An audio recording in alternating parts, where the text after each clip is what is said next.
to the rationalinvestor.com's daily brief.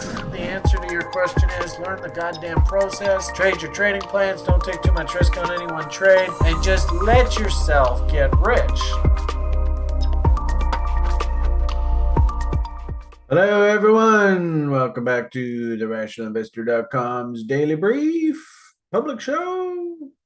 I'm not sure if we have a name for this public offering, but anyway, welcome back. I hope you enjoy the frivolity. I don't know whether I have all my screens set up here yet or not. I will try my best. We should do these free shows about 15 minutes or so. So it's 7 minutes past the top of the hour. My apologies for starting late. It's a FOMC meeting day. So really, I'm kind of like mentally out of it today. Yes, I really don't want to read anything in it. I don't want to, to get sort of sucked into getting all excited one way or the other on a day like this, because really by the time the Fed rolls around and they change their they have the press conference and stuff. We have a general rule at TRI: you're not supposed to trust the first hour following a Fed announcement. And quite often by the time the end of that rolls around, the whole market looks completely different. So we are going to do our Fed announcement day video, which is lots of fun. So be sure to watch for that. That's going to be in about 2 hours from now. So we're not going to do a daily brief. We'll finish off this little quick summary of sort of pre-market, pre-Fed, what is sort of the chalk marks that kind of like look like here heading into that event. And then we'll circle back around and we'll meet up again in a couple hours here. Had a fun TRI secret options formula club meeting last night, but didn't really find a lot of stuff that like really blew our minds away. If anything, when I was going through all the stock charts, it's like, nope, nope, nope, nope, nope, nope, nope, nope, nope. There's just nothing to buy. So usually in those kind of environments, I like to just leave everything alone. And if anything, this isn't a bad environment. Going to go on a bit of a road trip here with our director buddy. I'm not quite sure how we're going to do the daily videos and stuff while we're on the road. Might be a bit of a challenge. But I probably, to all intents and purposes, I'm going to be kind of like on vacation through probably a good chunk of the month of February. So anyway, we'll see what happens. Of course, I am 1/3 of the team, so Stuart and Julian should be at the helm through all of that. And then, of course, at the end of February, we're going to have our little sort of American meetup. So people that happen to be in North America and able to join us, mind you, it is in Central America. We're going to have a fun little week get together in El Salvador. Always wanted to go down that neck of the woods. I never did get down that far before. And sort of see what El Salvador looks like living in Bitcoin world. Maybe even consider relocating. Who knows? Of course, you all know my opinions of the situation in my country, Canada, right now. And honestly, if my kid wasn't, special needs and embedded in the system the way that he is, I wouldn't be living here. But anyway, I'm sure you all know my story. Interesting heading into this FOMC meeting. Did see the market actually moving up quite a bit recently. It's a little bit sketchy. Something just doesn't smell right about all this. I am noticing a lot of this kind of activity on my browser since my system crashed there. I don't know, a week or two ago. So bear with me. My charts and, as I've been doing these videos and stuff like that, things have been acting really screwy lately.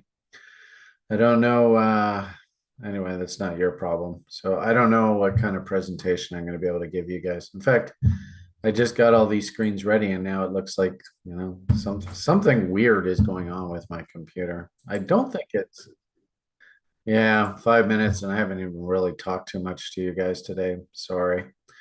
Just kind of a little bit out of it here. Anyway, um, heading into the FOMC, maybe a couple things we can just review. US dollar index is selling off into that event, which usually they say that the market will do the exact opposite on the other side. Last FOMC, of course, market was kind of selling off into that event. And we had a big Darth Maul type candle. And I was kind of like, well, on the other side of the event, whatever we resolve, and I think you can make the argument that's a bit of a top up there, and broke through the lows, and woohoo, down we go. I definitely don't think it's a good idea to step in front of this thing and do anything right now. Probably got to wait for the Fed, but you do see that M is working. You might find that we counter trend rally back into resistance, and then we roll back over. Impossible to tell what's going to happen here, though. And unfortunately, with this megaphone type action, we could very easily see the market move either direction. I will say that the econs of late have been pretty supportive of short-term interest rates. And if people are looking for some sort of big cut in short-term interest rates, I just don't think you're going to find it. And I wouldn't be surprised, to be perfectly honest with you, that this is part of the agenda. That, the whole world kind of got sort of, I don't know, comfortable in the idea that money was going to be free and endless. The only reason why the money was free and endless was because the US banking system lent way too much money out. Was that part of the plan? I think it was, sadly. Through the teens, I guess. I don't know what you call that decade. Well, actually, I guess even before that, into 2008 financial crisis stuff, right? And the international bondholders were basically going to drive the U.S. Into the ground. This is all U.S. government debt, government guaranteed debt, Fannie Mae, Freddie Mac paper. And I think they had no choice. I think the banksters had to buy all the bad bonds back, because if they didn't, the United States of America might have gone bankrupt. And I think the banksters have a pretty good setup here. I think the Rothschilds and that whole banking cartel, they got a pretty sweet ride here. Guaranteed profits. The American citizens have basically buy into this. We will guarantee the world hegemony currency's debt, and they'll just keep going into debt until their borrowing power just is completely exhausted. And I don't think that's the case now. So I believe, though, that 2020, 2021, Jupiter Saturn cross, the sort of movement of the baby boomer generation from its sort of like participation in the economy to fully into retirement. And now they're kind of inept in their old age.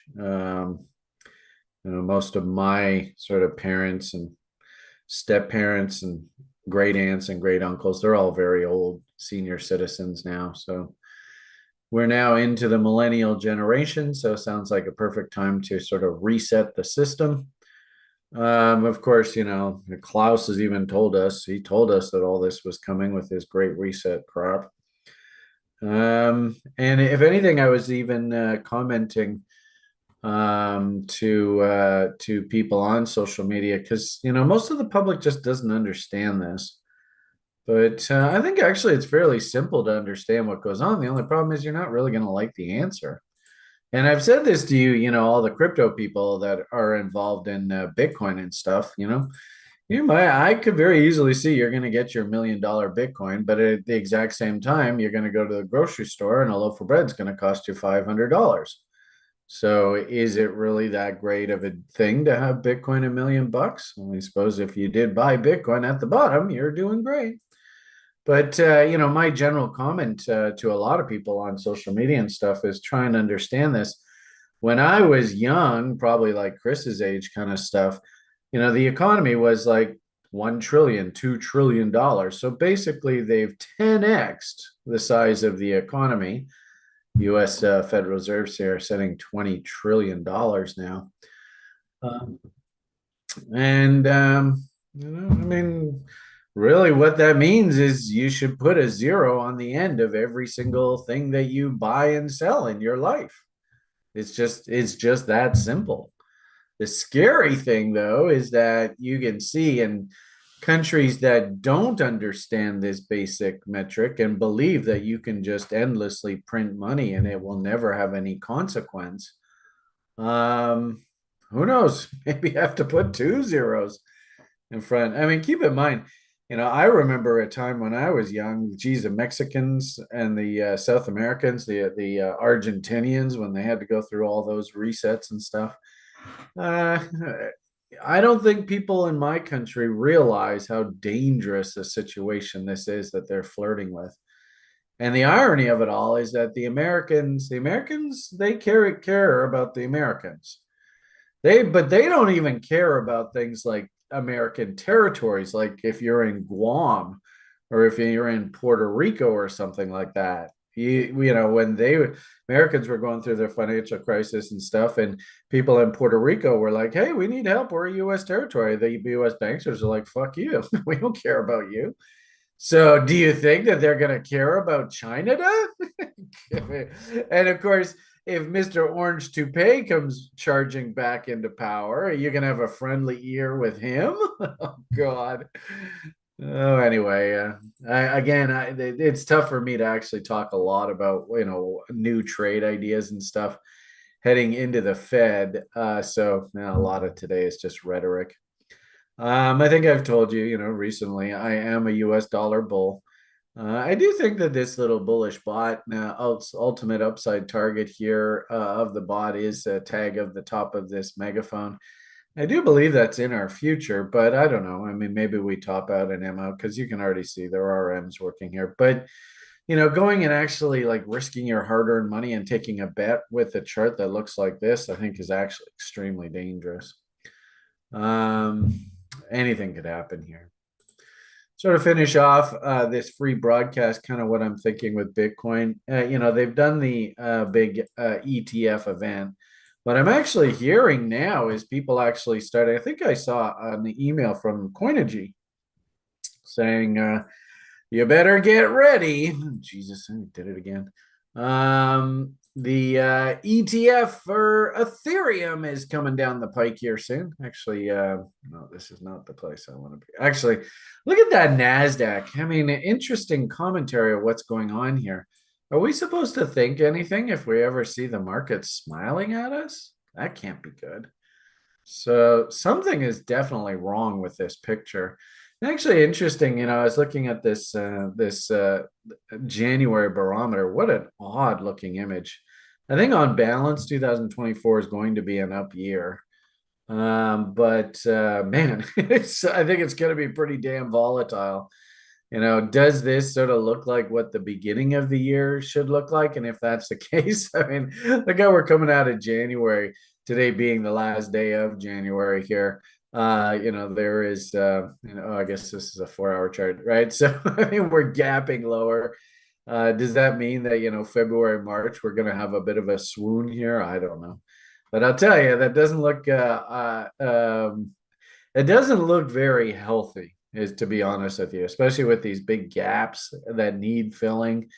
We might actually have to see a bit of pullback here, for them to clean all this up following this Fed.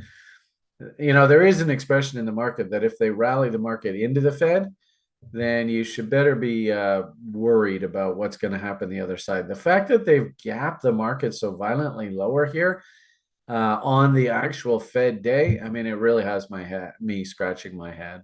I mean, general conclusions, January barometer, it looks like the market wants to move higher through the year. insanely volatile, up and down like a you know what. You listen to Larry Williams. He says that usually the first half of U.S. presidential election years kind of go sideways, and then once sort of the market figure out, is the election going to happen? Do we have a pretty good idea who's going to win? I mean, ironically enough, I don't even think it really matters for the American capitalists who specifically wins, whether it is Trump or Biden. I think probably the most important thing is that they want to have a split government. So, you either have the right wing win, the executive, and the left wing control the Congress. That would be sort of like typical Ronald Reagan type presidency. We all know what happened in the Reagan years. Or you have something like left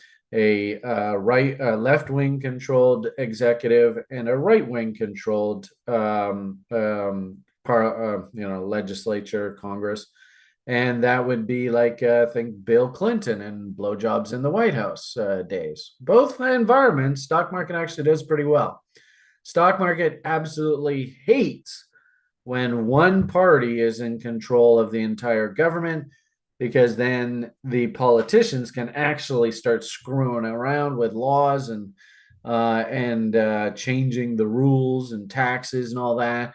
And I hate to say it, but you look at what's happened in my country as a pretty good example. Um, what has the Canadian stock market done while this guy has been sitting there? Just a one party rule. If we look at, say, the weekly price chart, you could make the argument that the Canadian stock market has basically done nothing for like 3 years. It's just gone sideways. I mean, is that a bull flag and getting ready to rock and roll? Could be. But to all intents and purposes, stock market in Canada has done nothing. So, if anything, what I'm kind of seeing here with the S&P, the way that it's looking is it's anticipating that there will be a split government. And basically, we are now into the next decade. Usually, you don't find that recessions and stuff happen middle of decades.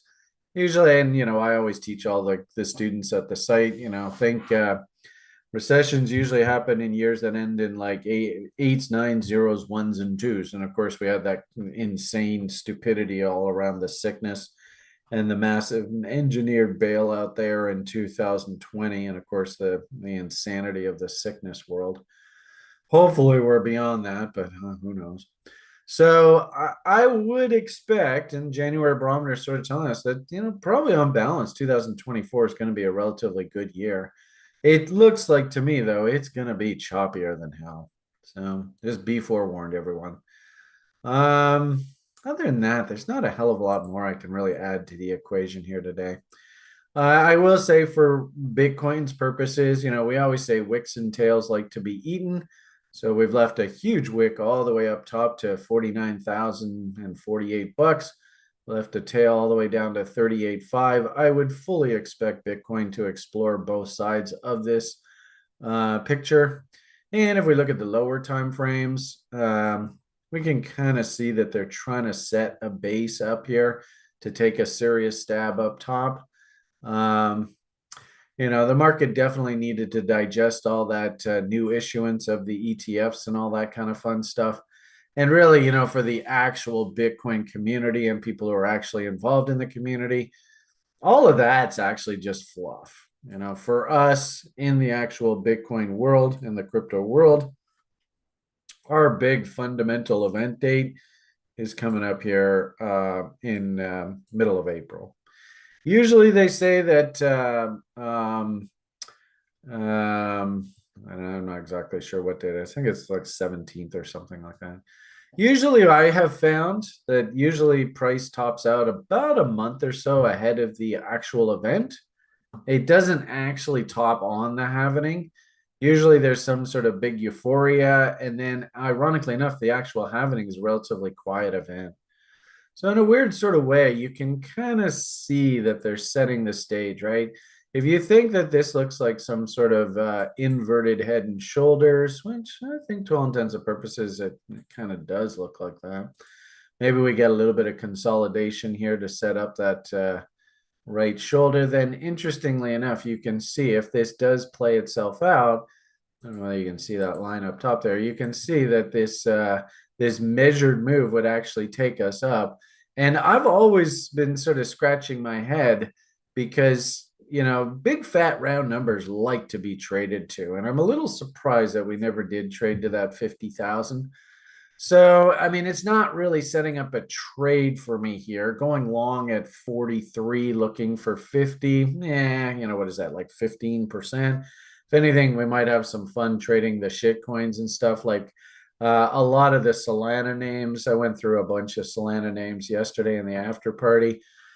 Stuart is getting super jazzed about the wallets, and he's doing demonstrations of setting up wallets and getting airdrops. And we got this big airdrop of Jupiter, which seems to be a pretty popular name in the space right now, and that's all around the Solana network and all that kind of stuff. It seems to be super, super popular.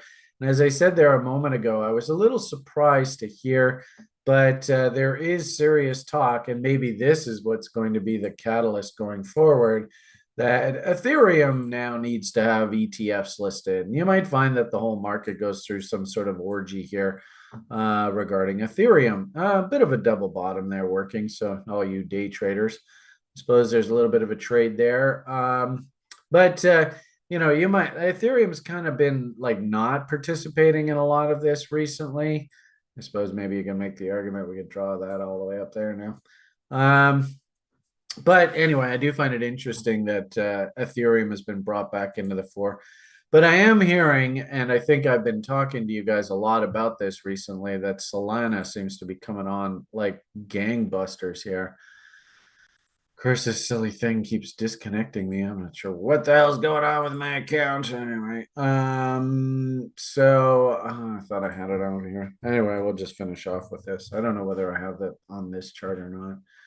But I wouldn't be surprised if this Solana starts moving its way back up. We'll just look at the Coinbase issue. So I kind of think that we're stuck in ping pong land kind of idea. But if the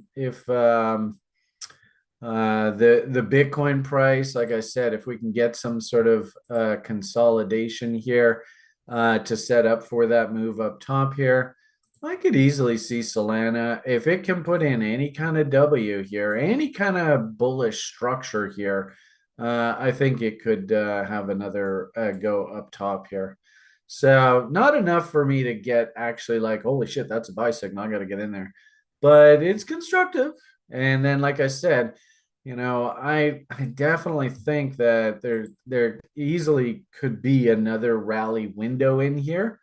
And this would be basically a friendly market for like, really, I might even argue maybe even the next month and a half kind of idea. And then, we should probably, as a good sort of reference, and this is what I've been telling people here recently is, just check out LTC and the way that it acted through its halvening event, because it had its halvening event last summer. And I do see a lot of similarities between the two. So it got bid up about a month or so ahead of its halvening event. And then the halvening event itself was relatively benign. And then the market just kind of goes quiet and sort of digests the new fundamental scenario. So that's, if you're going to do like a screen comparison, maybe we had Bitcoin ETF stuff, then we bid the market up. Well, maybe this was the ETF. I don't know. But I do like the idea that there could be one more push to the upside here just to test those highs. And, if we don't break to new highs, at the very least, all we do is we just go up and we eat a big chunk of this wick. That's usually what markets like to do, right? The old adage is wicks and tails like to be eaten. So can't really call a W here, can't really call an M.